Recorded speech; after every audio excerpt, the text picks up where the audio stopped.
ડભોઈ તાલુકામાં ભાજપાના અનુસૂચિત જનજાતિ મોરચાના મંત્રી ભરત ઉર્ફે ભૂપિન તડવી દ્વારા કરનાળી ગામે નિર્દોષ પરિવાર પર હુમલો કરવામાં આવ્યો હોવાનો આક્ષેપ છે।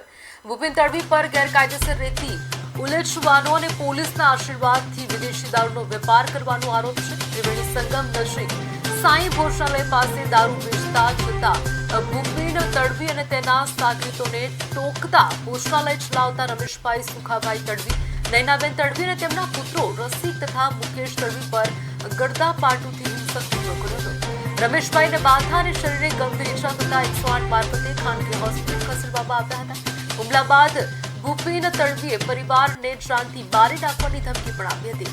આ અંગે રમેશભાઈએ ચાંદોદ પોલીસ સ્ટેશનમાં ફરિયાદ નોંધાવી છે। ગત 31 માર્ચે જાહેર થયેલી યાદીમાં ભાજપે ભૂપિન તડવીને ડભોઈ તાલુકા અનુસૂચિત જનજાતિ મોરચાના મંત્રી તરીકે વરણી કરતા વિરોધના અવાજ ઉઠાવ્યા હતા। હવે ફરી હુમલાની ઘટના બાદ આવા તત્વો પર પોલીસ તંત્ર કડક કાર્યવાહી કરે અને પક્ષ આવા તત્વોને હોદ્દાથી દૂર કરે તેવી માંગ ઉઠી છે।